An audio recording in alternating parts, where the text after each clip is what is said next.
박진철입니다. 어신 아카데미 세 번째 시간이네요. 지난 시간은 구멍찌 어떤 걸 낙심해서 선택하게 될 것이냐 알아봤었죠.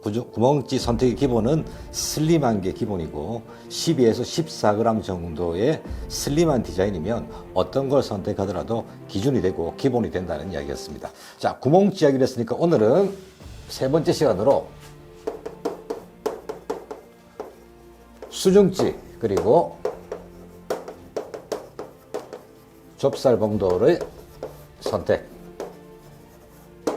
자, 구멍찌 선택하고 내가 낚시한 지 1년이나 됐는데 이제 수중찌 좁쌀 봉돌 나는 이 기준은 좀 넘어갔는데 하시는 분들도 제 이야기에 길지 않으니 꼭 귀담아 한번 들어보시기 바랍니다. 여러분 선택과 제 선택 기준이 어떻는지 한번 비교해 보시고 또 다음에 기회가 된다면 이 시간을 통해서 갯바에서 여러분들과 함께 할 수 있는 시간도 많을 텐데요. 그때 또 제가 배울 수 있는 시간도 있으니 한번 제 생각과 비교해 보시기 바랍니다.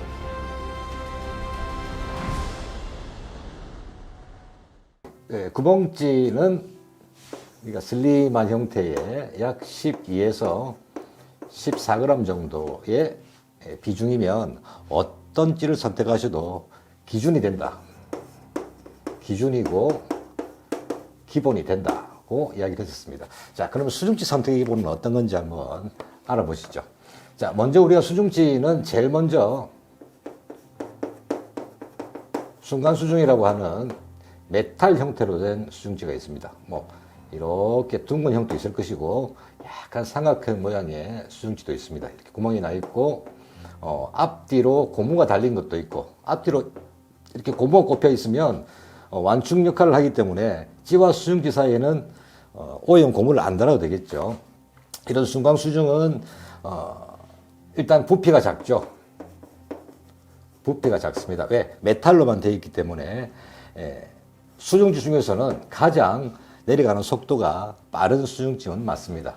자, 비중이 부피가 제일 작은 게 순간수중이라면 이것을 기준으로 이렇게 우리가 흑단찌라 그러죠. 나무로 외형을 쓰고 있고 그 밑에 이렇게 메탈로서 무게 비중이 들어가 있습니다. 이 무게는 1호도 있을 것이고 1.5도 있을 것이고 이렇게 줄이 들어가는 구멍이 되어 있겠죠. 자, 이걸 흑단이라고 이야기를 하는데요.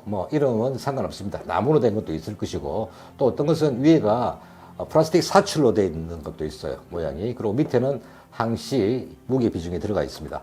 나무로 되어 있으나 플라스틱 사출로 되어 있으나 나무가 좋은 거다. 플라스틱은 안 좋은 거다. 여러분 그런 거 없습니다. 낚시할 때 너무 그렇게 이런 소재 하나까지 예민하게 할 필요가 없어요. 특히 수중찌는 가라앉고 찌의 부력을 상쇄하고 수심을 확보하는 그 기능이 99.9%라고 보시면 됩니다.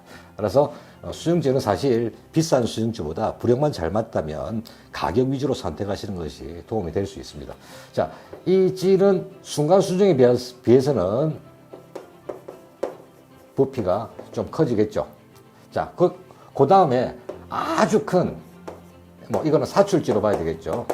사출 수중찌들 중에는 수중찌가 모양이 찌의 절반, 혹시 찌만한 찌도 있습니다. 이쪽은 발포 내지는 사출로 되어 있고요. 플라스틱 사출로 되어 있고, 요 밑에는 또 메탈로서 수중찌가 가지고 있는 비중을 만들어냅니다. 자, 그러면 이 찌와 이 찌의 비중, 부피 차이는 최대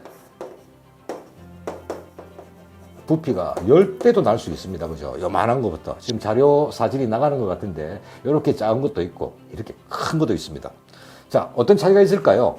이 두 수중찌 모두 마이너스 1호 수중찌라면, 수중찌 위에는 플러스 1호 구멍찌를 달 수 있음으로써, 이렇게 세트가 되고, 이렇게 세트가 되고, 낚시하는 데는, 서로 궁합이 잘 맞는 호수가 되겠죠.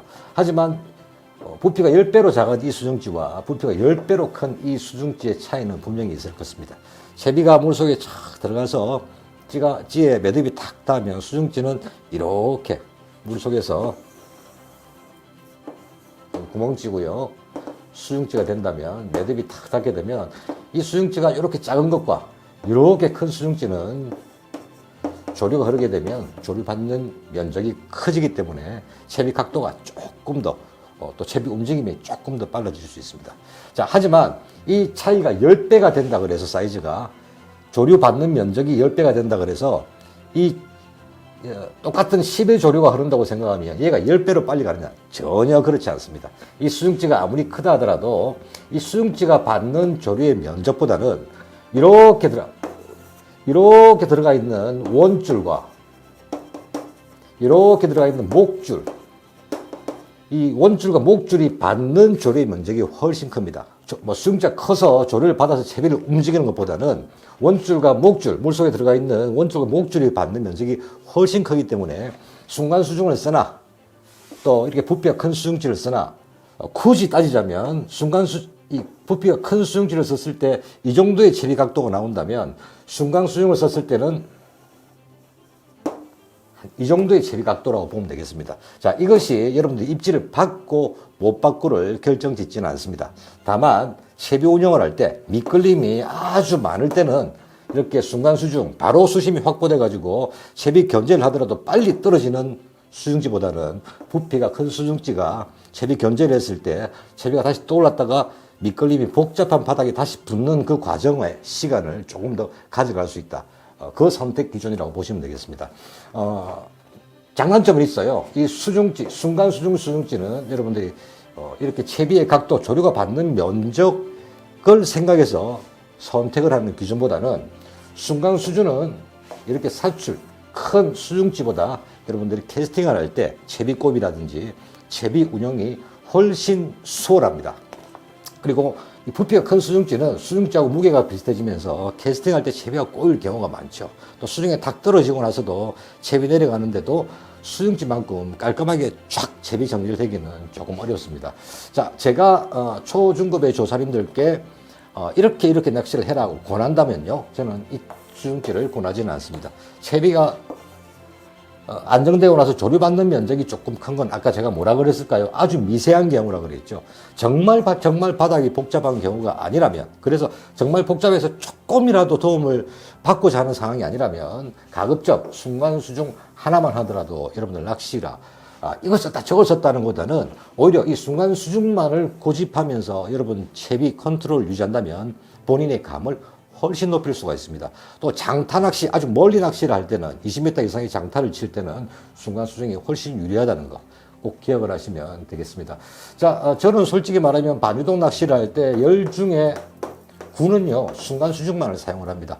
채비각도 미끌림이 아무리 복잡해도 저는 목줄의 길이로서 조정을 하지 수중줄에서는 조정하지 않습니다. 채비를 본인이 우리가 뭐 한 곳만 파라 그런 이야기 이미지는 뭐냐, 한 분야의 전문가가 된다 이런 느낌이 있지 않습니까? 여러분들 순간 수중만 계속 쓰시게 되면 이 지가, 부피 큰 지가, 수중지가 가지고 있는 그 작은 이점을 이걸로도 충분히 커버할 수 있고 채비 운용 능력은 더욱 향상이 될 수 있습니다. 자, 수중지는 이렇게 순간 수중, 점점 부피가 큰 수중지 조류가 받는 면적과 미끌림이 복잡한 그런 부분, 또 조류를 태우는 부분에서 도움이 있을 수 있으나 그 도움보다는 제 생각에는 제가 여러분들에 권할 때는 이렇게 순간 수중만을 1년이면 1년 꾸준하게 써보시면 여러분 낚시를 한 발짝, 한 단계 더 올리는데 분명히 도움이 될 것입니다.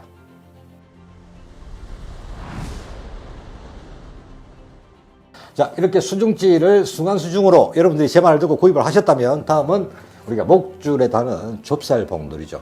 자, 크게 두 가지로 나눠보겠습니다. 우리 낚시의 제일 기본이 되는 감성돔, 그리고 감성돔 낚시 한 몇 번만 하고 나면 요즘 내만 해도 뱅에돔이 많기 때문에 뱅에돔, 이 두 어종에 따라서 찌와 수중지 그리고 봉돌의 선택까지 다 바뀌게 되는데요.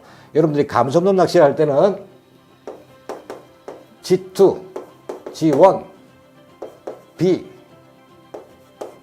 EB 이렇게 네 가지의 봉돌만 갖고 계시면 대한민국의 모든 필드에서 채비 구성을 하는데 아무런 문제가 없습니다. 자, 그렇다면 뱅에돔 낚시는 어떤 봉돌이 필요할까요? G5, G4, G3, G2, G1, B 정도까지 갖고 계신다면 하나, 둘, 셋, 넷, 다, 6종류고 하나, 둘, 셋, 4종류, 6종류가 되겠네요. 이렇게 호수별로 봉돌만 갖고 계신다면 좁쌀 봉돌 말입니다. 목줄에 들어가는 게 되겠죠. 대한민국 어디를 가시더라도 베이놈 낚시, 감솜 낚시를 하는데 무리가 없습니다. 요 이상의 것들은 한동안 구입하지 마시고요. 처음 시작할 때 우리가 찌약이 있고 수중 찌약이 있죠. 이 정도 봉돌은 갖고 있어야 채비 운영에 적절하게 대처할 수 있다. 물론 여러분들 기술이 나중에 정말 더 힘든, 더 예민한 낚시, 또 뭐 해외 출주에 또 기회도 있으시다면 G5보다 더 작은 뭐 G6번, G7번, G8번까지도 필요한 시점이 올 수도 있습니다만 낚시가 익숙해지시면 5번 정도만 가지고도 여러분들이 이 봉돌이 필요한 환경에서 이걸로도 대체할 수 있는 방법이 있습니다. 그건 나중에 우리가 이야기가 이어갈수록 또 함께 할 시간을 만들어 보겠습니다. 자, 이제 수중찌, 오늘 세 번째 시간으로 수중찌와 좁쌀봉도 선택의 기준 말씀드렸는데요.